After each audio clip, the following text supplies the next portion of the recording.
Salut tout le monde! J'ai 30 ans, je suis mariée à Mark depuis 3 ans, et ce que je vais vous raconter a commencé il y a 2 étés, quand son jeune frère Jake a commencé à rester dormir à la maison à chaque fois que Mark partait en voyage d'affaires.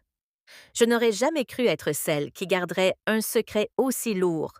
Mais voilà, si vous voulez savoir jusqu'où cela est allé, comment c'est arrivé et ce qui m'a finalement fait arrêter, abonnez-vous, laissez un commentaire, et c'est parti! Marc et moi vivons dans une impasse tranquille près de Charlotte. Clôture blanche, garage double, la carte postale. Il est directeur régional des ventes et s'absente 4 à 5 jours toutes les 2 semaines. La première fois que Jake est arrivé, Marc m'avait déjà dit au revoir sur le trottoir de l'aéroport. J'étais en train de plier le linge quand la sonnette a retenti. Jake se tenait là, vêtu d'un vieux sweatshirt à capuche de l'UNC, un sac de sport en bandoulière, tenant une boîte à pizza comme une offrande. Je m'offrande de paix, Marc dit. Tu détestes manger seul. Il sourit. J'ai ri, car c'était vrai, et je l'ai laissé entrer. Cette nuit-là, nous sommes restés éveillés après minuit sur la terrasse, le feu crépitant, le chant des grillons couvrant la culpabilité que je n'avais pas encore méritée. Jake parla de ses études supérieures, de son envie de concevoir des toitures en acier galvanisé, de la façon dont Mark avait toujours été sous les feux de la rampe en grandissant. J'écoutais, mon verre de vin moite à la main, remarquant comment la lumière du feu reflétait l'éclat doré de ses yeux. Lorsqu'il se pencha pour remplir mon verre, ses doigts effleurèrent les miens. Juste une seconde, assez longtemps pour qu'une étincelle jaillisse. Je me suis retirée la première, j'ai dit que j'étais fatiguée, et je suis allée me coucher le cœur battant la chamade, comme si j'avais monté les escaliers en courant. Le lendemain matin, Mark m'a appelé en FaceTime depuis Atlanta. Jake était dans la cuisine, torse nu, en train de faire des pancakes parce que la clim faisait des siennes. J'ai orienté le téléphone de façon à ce que Mark ne voie que mon visage. Dis à mon petit frère de mettre un T-shirt, a plaisanté Mark, j'ai ri trop fort. Jake a retourné un pancake, m'a fait un clin d'œil par-dessus la plaque, et j'ai eu la chair de poule. Il ne s'était rien passé. Pas vraiment, mais l'air dans la maison était différent, comme si quelqu'un avait ouvert une fenêtre et laissé entrer l'été. Au cours des voyages suivants, le schéma s'est installé. Mark part le lundi avant l'aube. Jake envoie un texto. Pizza ou thaï. Il arrive avec des plats à emporter et un pack de 6 bières, s'installe dans la chambre d'amis, et nous prenons ce rythme tranquille film sur le canapé, pièce qui se touche par hasard, puis de façon moins accidentelle. Je me disais que ce n'était pas grave. Jake était de la famille Mark, lui faisait confiance. Je me faisais confiance, mais j'ai commencé à compter les jours jusqu'au prochain voyage de Mark, comme les enfants qui comptent les jours avant Noël. Je me surprenais dans le miroir à choisir un fini plus doux, une robe d'été ceinturée à la taille. Je grondais mon reflet. « Arrête, tu es mariée! » Pourtant, chaque fois que la porte du garage s'ouvrait et que la Jeep de Jake arrivait, j'avais le cœur qui s'emballait comme si j'avais de nouveau 17 ans. La première fois que nous avons franchi le pas, il pleuvait. Le tonnerre faisait trembler les fenêtres. Il y avait des coupures de courant. Nous étions sur le tapis du salon à jouer aux cartes parce que le Wi-Fi était en panne. Jake distribuait les cartes. Je l'ai accusé de tricher et il s'est penché pour prouver que le jeu était équilibré. Et soudain, son visage était à quelques centimètres du mien. Je sentais la pluie sur sa peau, je ne sais pas qui a fait le premier pas. Peut-être nous deux. Sa main caressa ma joue, son pouce traçant ma mâchoire, et quand nos regards se rencontrèrent, ce fut comme si la tempête dehors avait envahi mon cœur. Nous nous séparâmes, haletants. « On ne peut pas, murmurai-je. »« Il le sait, dit-il, mais ses yeux disaient autre chose. Nous restâmes assis là, les genoux tendus, des éclairs zébrant les murs. J'attendais que la honte s'abatte sur moi. Au lieu de cela, une douce et lente douleur me prit au creux du ventre. Jake prit ma main entre la canne aux doigts et la serra simplement. Non, pas de précipitation, juste le poids de sa paume contre la mienne, tandis que la pluie martelait le toit. Quand la lumière revint, nous fîmes comme si de rien n'était. Il dormit dans la chambre d'amis. Je restais éveillée dans le grand lit qui me parut soudain trop grand. revivant la pression de sa bouche, la façon dont sa respiration se coupa quand je soupirais dans le lit. Je me suis dit que c'était un coup de chance. Un instant, plus jamais, mais le voyage suivant est arrivé, puis le suivant. Et quand Jake franchissait la porte, le mot ne se réduisait pas. Il devenait insignifiant jusqu'à disparaître. Les voyages de Mark s'allongeaient, parfois une semaine entière. Jake a commencé à l'apporter un sac de voyage au lieu d'un sac de sport, comme s'il était chez lui ici. J'ai cessé de faire semblant de ne pas remarquer. Nous avons instauré des rituels. Le mardi soir, nous cuisinions ensemble. Rien de sophistiqué, juste des pâtes et du pain à l'ail. Mais Jake insistait pour danser pendant que l'eau bouillait. Il me faisait tourner autour de l'îlot central, une main sur ma taille, l'autre me tenant une cuillère en bois en guise de micro. Je riais jusqu'à en avoir mal aux côtes, jusqu'à ce que la musique s'estompe et que nous nous balancions simplement ma joue contre la sienne, son cœur battant régulièrement sous mon oreille. Ces danses finissaient toujours de la même façon. Il me penchait doucement, les yeux fixés dans les miens, et je sentais la question planer entre nous. Certains soirs, je prenais du recul. D'autres soirs, non. La première fois que nous avons dormi dans le même lit, c'était après un cauchemar. Je me suis réveillée en sursaut à 4 heures du matin, persuadée d'avoir entendu la clé de Mark dans la serrure. Jake m'a trouvée dans le couloir, tremblante. Sans un mot, il m'a conduite à la chambre d'amis, m'a prise dans ses bras et m'a caressé les cheveux jusqu'à ce que je m'endorme. Je me suis réveillée avec la lumière du soleil qui striait les murs et ses doigts qui traçaient des cercles paresseux sur mon épaule. « Il ne doit rien se passer, a-t-il murmuré. Je me suis tournée vers lui. « Et si je le voulais? » Sa réponse fut lente, délibérée, comme s'il mémorisait la forme de ma bouche. Nous avons passé toute la matinée enlacés dans les draps, à apprendre la carte de nos rides, d'expression et de nos taches de rousseur. Quand il a senti le creux sous mon oreille, j'ai frissonné si fort que la tête de lit a touché le mur. Quand j'ai suivi du doigt la cicatrice sur sa cage thoracique, accident de vélo, à 12 ans, il a attrapé mon poignet et a pressé ma paume sur son cœur pour que je puisse le voir s'emballer. Nous n'avons jamais été pressés. Chaque instant était comme une promesse et des excuses à la fois. Je fermais les yeux et voyais des couleurs derrière mes paupières, un indigo profond quand il repoussait mes cheveux, de l'or quand son pouce effleurait mon poignet. Le monde se réduisait à ce pouce de peau où nous étions connectés. La culpabilité vivait dans le miroir de la salle de bain. Je me brossais les dents, fixant du regard la femme à qui Mark disait au revoir, me demandant comment elle pouvait lui sourire le dimanche et fondre pour son frère le mercredi. Mais Jake frappait alors à l'encadrement de la porte, tenant 2 tasses de café, et la culpabilité se dissipait sous son sourire.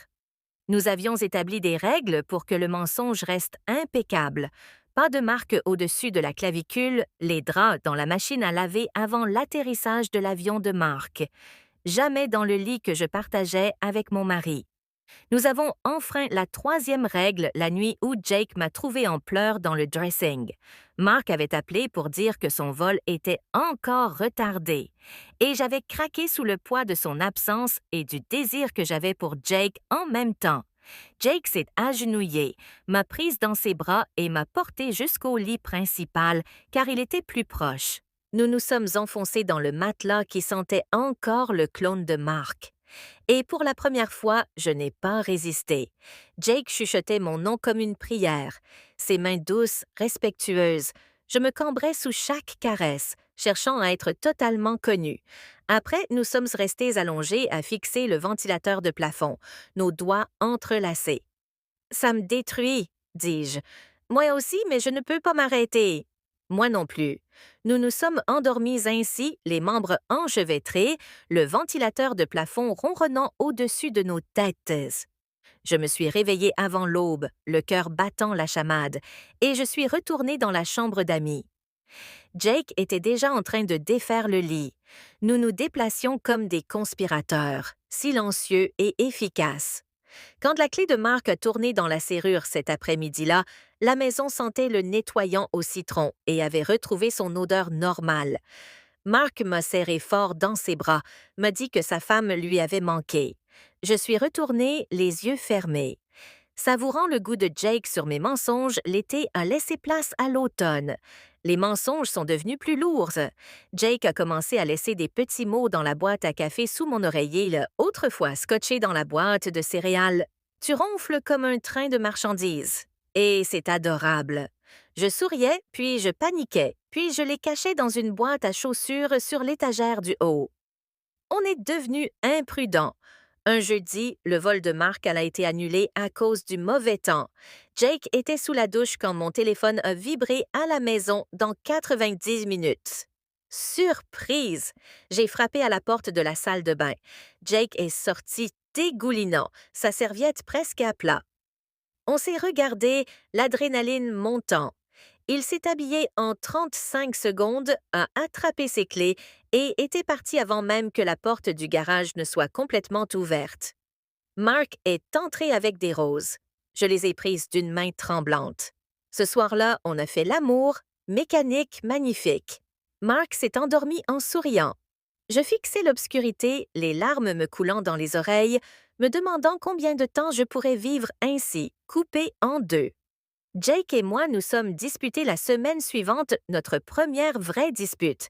Il voulait le dire à Mark. J'ai ri aux larmes. Il ne nous pardonnerait jamais. Peut-être qu'il devrait le savoir, Jake a dit « On est peut-être des lâches de se cacher ». Je lui ai dit de partir. Il est parti pendant 9 jours. Les 9 jours les plus longs de ma vie, Mark a remarqué mon silence et a mis ça sur le compte du stress au travail. Je l'ai laissé faire. Le 15e jour, Jake est arrivé à 3 heures du matin, trempé par la pluie, les yeux rouges. « Je ne peux pas faire ça sans toi », a-t-il dit. Je l'ai entraîné à l'intérieur, la pluie ruisselant sur ses cils, et nous nous sommes réconciliés sur le sol de la buanderie, car c'était l'endroit le plus éloigné de la chambre lentement, désespérément, intimement, à moitié. Je l'ai mordu à l'épaule pour qu'il reste silencieux. Il enfouit son visage dans mon cou et frémit. Nous avons réinitialisé les règles. Ajouté un nouveau. Restez à la maison. Pas de texte à capturer, pas de futures discussions, juste l'instant présent. Mais les moments s'accumulent. À Noël, nous nous connaissions par cœur, le ton exact d'un soupir, la chair de poule qui me montait quand je caressais sa colonne vertébrale. Je savais que la tache de rousseur sur sa gauche avait un léger goût de sel. Il savait que presser son pouce juste sous ma clavicule me faisait fondre. Mark avait prévu un voyage au ski pour le nouvel an, rien que pour nous deux. Le visage de Jake, quand je lui ai annoncé la nouvelle, a frissonné, poli. « Amuse-toi bien », a-t-il dit. J'ai failli annuler. Presque. À Aspen, Mark m'a redemandé en mariage. Nouvelle bague, diamant plus gros, un genou à terre dans la neige. J'ai dit oui, les dents qui claquaient. Ce soir-là, j'ai appelé Jake du balcon de l'hôtel, à voix basse. Je suis toujours à toi quand je rentre, Silence. Alors sois sûr de toi, M, parce que j'ai fini de partager. De retour d'Aspen, la maison était comme un décor de théâtre. Mark rayonnait et montra la bague à tout le monde. Jake évita le dîner de famille. 3 semaines plus tard, Mark partit pour Vegas. Salon professionnel, 5 nuits. Jake ne m'envoya aucun message. Je faisais les 100 pas. Je buvais trop de vin. Finalement, je pris la voiture pour aller à son appartement. Il ouvrit la porte en survêtement, les cheveux en bataille, les yeux fatigués. « Je te choisis », dis-je. Il me tira à l'intérieur, claqua la porte du pied et nous n'allâmes pas plus loin que le couloir. Manteau par terre, dos contre le mur, mains agitées. Je pleurais dans sa bouche. Pas des larmes de tristesse, juste un flot de larmes. Il me porta jusqu'au lit, me déposa comme un trésor et nous dormîmes ensemble jusqu'à ce que le monde se brouille. Après avoir caressé la nouvelle bague à mon doigt, il me dit « Enlève-la quand tu seras là ». Je l'obéis. Nous avons passé les 5 jours entiers dans son appartement, à préparer le petit déjeuner nu, à faire la sieste enlacée, à prendre des douches ensemble parce que l'eau chaude durait plus longtemps. J'ai appris qu'il fredonnait en coupant des oignons. Il a appris que je lui volais la couverture et que je m'excusais dans mon sommeil. Le dernier soir, nous avons dansé lentement dans son salon sur une vieille playlist de jazz pas de lumière, juste la lueur du réverbère. Il m'a fait tournoyer, m'a ramené à lui, a posé son front contre le moi. Je t'aime, mais les mots je restais suspendus là, fragiles et vrais. Je ne pouvais pas les lui répondre, pas encore, mais je l'ai serré dans mes bras jusqu'à ce que nous soyons à bout de souffle. Mark est rentré dans une maison impeccable et a trouvé une femme qui n'osait pas le regarder dans les yeux. Ce soir-là, il a tendu la main vers moi. J'ai figé. Je me suis détournée, j'avais mal. Qu'est-ce que c'est qui ne va pas? Mal à la tête. J'ai menti. La distance s'est accrue, Mark travaillait tard. Je faisais du bénévolat pour des heures supplémentaires au refuge pour animaux. Jake et moi nous sommes rencontrés sur des parkings. Une fois, à l'arrière de sa Jeep, sous un ciel étoilé. Chaque minute s'étirait comme une déflagration. Puis Mark a trouvé la boîte à chaussures. Je suis rentrée et je l'ai trouvé assis par terre dans la chambre. Des mots étaient éparpillés autour de lui comme des feuilles mortes. Son visage, mon Dieu, je ne l'oublierai jamais. Pas de la colère, pire. Une trahison si profonde qu'elle ressemblait à du chagrin. Combien de temps? Ah ça, en s'en entend rien, a-t-il demandé, la voix brisée. Je n'ai pas pu parler. Jake est arrivé 30 minutes plus tard. Mark lui avait envoyé un SMS pour qu'il vienne. Nous sommes restés tous les trois dans le salon. L'air était tellement lourd qu'on aurait pu suffoquer. Mark nous regardait tour à tour, comprenant la situation. « Mon propre frère », a-t-il murmuré. Jake a commencé à s'expliquer. Mark lui a donné un violent coup de poing. Jake ne l'a pas paré. Le sang a giclé sur lui. J'ai hurlé. Mark est sorti en trombe, les pneus crissants. Jake et moi nous sommes assis sur le canapé, à quelques centimètres l'un de l'autre, à des kilomètres de distance. « Et maintenant? » demanda-t-il. « Je ne sais pas, dis-je. Mark est resté à l'hôtel, Jake est allé chez un ami. J'ai erré dans la maison comme un fantôme, 3 jours de silence. Puis Mark est revenu. Mark est revenu à l'aube, les yeux injectés de sang. Nous nous sommes assis à la table de la cuisine, le café refroidissant entre nous. « Je veux la vérité, dit-il. Toute la vérité. » Alors je lui ai raconté sans entrer dans les détails, juste la chronologie, les mensonges. Il a écouté sans m'interrompre. Quand j'ai eu fini, il a posé une question. « L'aimes-tu? » J'ai repensé au rire de Jake, à la façon dont il savait comment je prenais mon thé, à la douleur de son absence.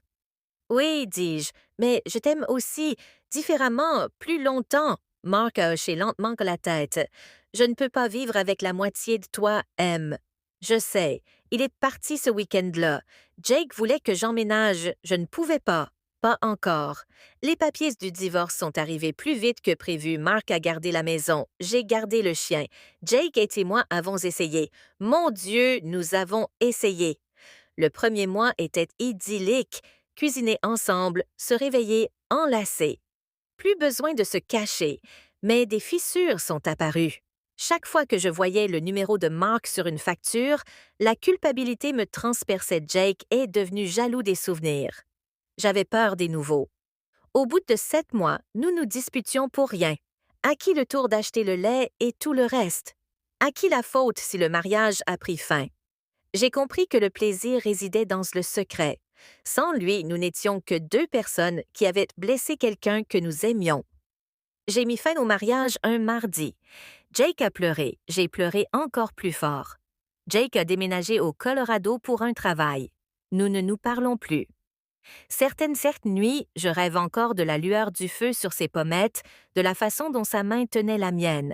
Je me réveille en tendant la main vers quelqu'un qui n'est plus là. À tous ceux qui lisent ceci, les secrets rongent. L'amour ne suffit pas s'il est bâti sur la souffrance d'autrui. J'ai perdu un mari et un amant pour l'apprendre. Si vous vous êtes déjà trouvé à la croisée des chemins, dites-moi en commentaire ce que vous auriez fait. Et si mon histoire vous a tenu en haleine, abonnez-vous, il y en a d'autres à venir.